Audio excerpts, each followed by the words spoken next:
Hi అండి. ఎలా ఉన్నారు అందరూ? Welcome to Navaratri special videos. ఇవాళ శరన్నవరాత్రుల్లో మూడో రోజు అన్నపూర్ణాదేవికి ఎంతో ప్రీతికరమైన కొబ్బరన్నాన్ని ఎలా చేసుకోవాలో చూపిస్తాను. దీనికోసం ఎక్కువ కష్టపడాల్సిన పని లేదండి. కేవలం 2 ఇంగ్రీడియంట్స్ రెడీ చేసి పెట్టేసుకుంటే 5 మినిట్స్ లో కంప్లీట్ అయిపోయే రెసిపీ అన్నమాట. చాలా సింపుల్ ప్రాసెస్ లో చూపించేస్తాను. సో వీడియోని ఎక్కడా కూడా స్కిప్ చేయకుండా ఫాలో అయిపోండి. దీనికోసం మనం ముందుగా ప్రిపేర్ చేసుకోవాల్సిన ఫస్ట్ ఇంగ్రీడియంట్ వచ్చేసి రైస్ అండి.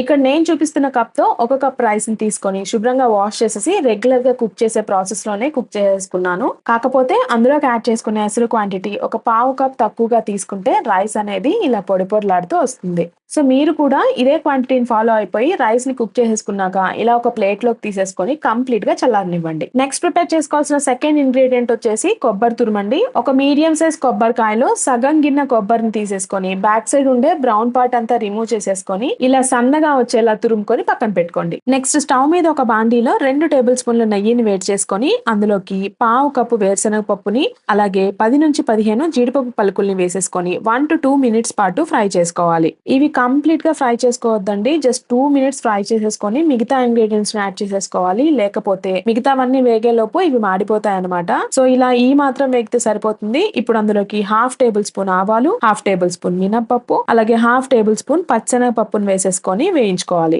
ఇవి వేగిపోయాక 2 ఇంచుల అల్లంని ఇలా సన్నగా తురుముకొని పెట్టుకొని వేసుకోండి. అలాగే 2 రెమ్మల కరివేపాకును కూడా వేసేసుకొని 2 మినిట్స్ పాటు ఫ్రై చేసుకోవాలి. తర్వాత అందులోకి పావు టేబుల్ స్పూన్ మిరియాలు, 3 నుంచి 4 పచ్చిమిర్చిని ఇలా కట్ చేసుకొని వేసుకొని ఓ నిమిషం పాటు ఫ్రై చేసుకున్నాక మనం ముందుగా రెడీ చేసి పెట్టుకున్న కొబ్బరి తురుముని అలాగే ఒక టేబుల్ స్పూన్ సాల్ట్ ని కూడా వేసేసుకొని అంతా ఒకసారి మిక్స్ చేసుకొని ఇప్పుడు మంటని లోకి అడ్జస్ట్ చేసి 2 to 3 మినిట్స్ పాటు కలుపుకుంటూ ఫ్రై చేసుకోవాలి. వన్స్ మనం కొబ్బరిని యాడ్ చేసేసాక ఒక 10 to 15 సెకండ్స్ లోపు మంచి అరోమా రిలీజ్ అవుతుందండి. నాకైతే కమ్మటి వాసన వస్తుంది. ఇక కొబ్బరి అంతా ఇలా చక్కగా వేగిపోయాక స్టవ్ ఆఫ్ చేసేసి మనం ముందుగా బాయిల్ చేసుకున్న రైస్ ని కూడా అందులోకి వేసేసుకొని దాంతో పాటు ఒక 1 to 2 టేబుల్ స్పూన్స్ మిరియాల పొడిని కూడా వేసేసుకొని అంతా కూడా చక్కగా మిక్స్ చేసేసుకుంటే ఎంతో టేస్టీ కొబ్బరి అన్నం అనేది రెడీ అయిపోతుంది. ఎంతో క్విక్ గా సింపుల్ ప్రాసెస్ లో రెడీ చేసుకునే ఈ రెసిపీ మీకు అందరికీ నచ్చిందని అనుకుంటున్నాను. సో ఖచ్చితంగా ట్రై చేసి ఈ నవరాత్రుల్లో అమ్మవారికి నైవేద్యంగా నివేదించేసుకోండి. అలాగే వీడియో నచ్చితే కనుక ఒక లైక్ ఇచ్చి